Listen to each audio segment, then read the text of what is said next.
The NBA Finals between Knicks and San Antonio continue to live up to all expectations, and here in Game 4 we have the ultimate story. I'm not even gonna cover the whole game, but mainly just the last quarter and the things that happened, because the last quarter alone is a game in itself. First, let me provide context for those who know the ending but not what led up to it. In the first quarter, Karl-Anthony Towns got into foul trouble. That happens to him often in his NBA career, but I have to say I don't agree with some things here. If I can accept the first foul they called on him here against Fox, which also wasn't the most aggressive foul in the world, but fine, you let it go and move on. The second foul, which was initially called against Wemby and then turned into an offensive foul, I really can't understand, because you can clearly see here that Cat isn't hooking, but Wemby is keeping his hand there on purpose. He has a chance to pull his hand out. Even more absurd, they called this an offensive foul after a challenge. The foul was first called on Wemby, but after the challenge, the referees overturned it. It's wild. It sent Cat to the bench and let San Antonio celebrate early against the defense of Mitchell Robinson, Ariel Hukporti, and even Jeremy Sochan. San Antonio exploded that quarter, taking full advantage of their defensive struggles. Plus, Wemby toyed with Mitchell Robinson, signaling, "I'm in your head," just before taking an elbow himself. The truth is, he really did manage to get into Mitchell Robinson's head here. Robinson lost his cool, threw an elbow at him, got a flagrant for it, went to the bench, and he also got into foul trouble. Everything played right into San Antonio's hands at this stage. San Antonio had a nearly perfect offensive quarter, scoring 41 points and winning the first by 19, effectively delivering an early knockout, at least for any team but the Knicks. But this actually got worse during the second quarter, because in the second quarter, Dylan Harper got into the game. San Antonio's shooting percentages didn't drop. In fact, they stayed good. 13 out of 24 from the field, hitting 8 out of 16 from 3. A lot of that was because, again, actually, Cat, who has received a lot of criticism throughout his career for his defense, managed much better as the 5 guarding outside, a player like Wembanyama compared to Robinson or Sochan or any of the other players who are also an offensive liability. They managed well on both sides of the court. So after that basket by Harper, San Antonio goes up by 29, a lead they still held at the start of the third quarter, their peak lead. But then came the turning point, and it started with Wemby's elbow to Cat's face.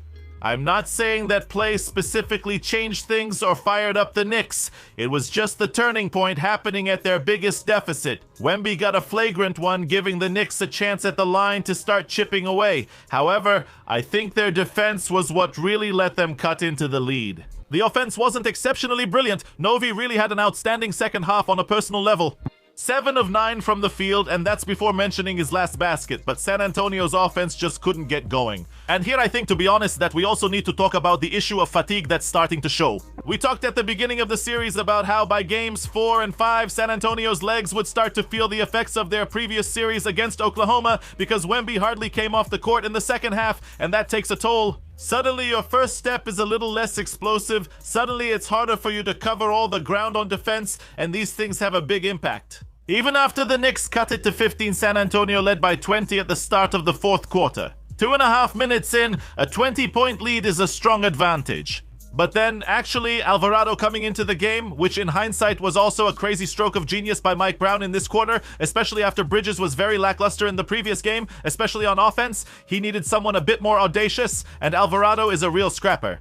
In the last quarter, 3 for 3 from the field, 2 rebounds, 3 assists, but Alvarado also brought fresh legs, a lot of energy, and of course, he's no liability on defense at all. Despite hindsight analysis, the truth is there was character, luck, and self-belief from the Knicks, who have often come back from big deficits in the playoffs over the past 2 years. You could say it was character, experience, and also fatigue. Alvarado kept bringing it off the bench, and Cat finally showed up in this series with 5 points in the last quarter, and in my opinion, there were also steps on this play. What stands out most to me is how strong the Knicks' defense is when they step up. They simply have defensive players and basketball players in general who are smart, who are good players beyond just this or that individual statistic. Even before the playoffs, the Knicks were just good in almost every category of the game, even though they weren't the best in any single category.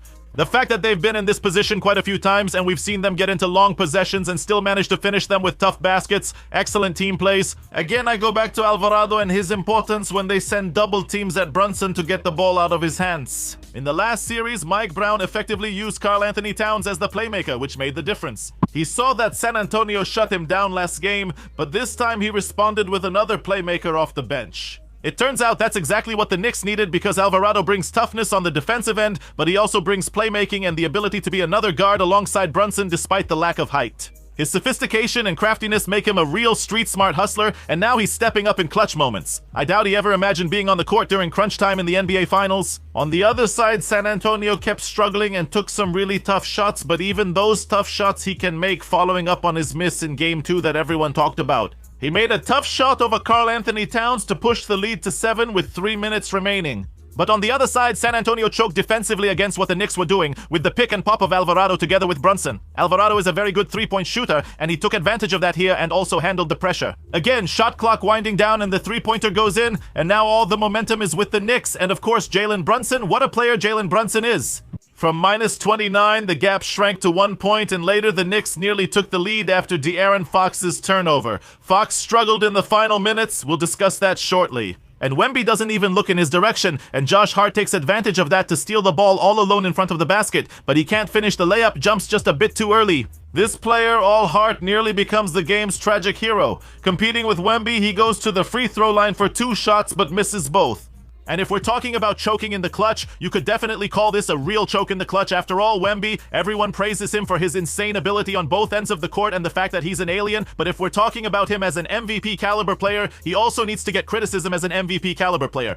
In the fourth quarter, he missed 3 free throws, made 1 of 4 from the line during a crucial moment, and ended 2 for 9 from the field. On the other hand, someone who, at least until this game, hasn't had a good series but really came through in the clutch here, again at the end of the shot clock in the last second, Jalen Brunson, who gives the Knicks their first lead of the game with 1 minute and 20 seconds left. On the other side, I have to give credit to Josh Hart. In my opinion, this play is just as huge as 2 points on offense. He almost falls here 4 times during this play, and still his one-on-one defense on Castle is incredible, which eventually forces him to step out of bounds. And if he hadn't stepped out, it should have been an offensive foul. Although a few seconds later he almost became the tragic hero again because Castle caught him off guard on the box out on the rebound. A player who shoots 73% in the regular season went 2 for 2 from the line, gave the lead back to San Antonio after their big first half, and here the game was already in Castle's hands. De'Aaron Fox gets the ball on the fast break. 13 seconds left on the clock with San Antonio in the lead, and the Knicks have to foul. Why he would go to the basket in that situation, I really don't know, but Anunoby was there to punish him on defense with a huge block, not for the first time in these playoffs.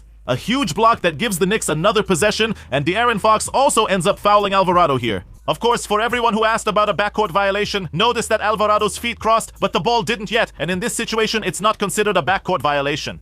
With 5.7 seconds left, remember in Game 2 when San Antonio ran a pick and roll with De'Aaron Fox and Wemby. After Wemby missed, there wasn't time for an offensive rebound. Here, the Knicks did the opposite. They gave the ball to Brunson. Fox went straight at Brunson to double team him, to force him into a tough shot, and Brunson understood the situation and took the shot quickly, and that was very critical. On the surface, Brunson's shot was a bad one, but with 2 defenders on him, the Knicks had a rebounding advantage. Anunoby capitalized on this, slipping in with no one boxing him out for a crucial tip-in over everyone. And in my opinion, that's game understanding and a correct read of the situation by Brunson, even though the shot, if you isolate just the shot he took, is a very bad shot if we're looking only at the shot itself. Especially since the Knicks only needed 2 points and didn't need a 3, but it gave the Knicks a chance to get the offensive rebound. In hindsight, of course, it turned out great, but if that ball had bounced somewhere else, Brunson could have ended up being the one who choked and missed the last shot, and things could have easily gone in a completely different direction. And that's the beauty of this game, and that's the beauty of this series, that we have so many games that are decided in the end by a single play, by character, by struggle. It doesn't end here because actually Karl-Anthony Towns, maybe the most criticized player on the Knicks defensive end, with a fingertip deflection on defense, prevents a potential basket from Castle, which could have decided the game in San Antonio's favor. He closes out this game 3-1 for the Knicks, who make a huge comeback here and prove they have a lot of character, a lot of heart. Really, in my opinion, a very exciting team, and I have to tell you, I don't know if it's the story of the Knicks and San Antonio. Both of them are amazing teams, and each has a completely different story, but this final so far really exceeds all expectations in my eyes. Every game is a thriller, even the Golden State versus Cleveland final. For those who remember, with the legendary Game 7, there wasn't a final where every game was close. There were a lot of blowouts. Here, we don't see that. Both teams are right at each other's throats. And even a game with a 29-point difference, it's not a game you leave until the last second. It's an amazing experience, a legendary final. Even if it ends 4-1, it's not about the final score, it's about the experience of the final itself. I've already enjoyed this final on a level I haven't enjoyed an NBA final in many years.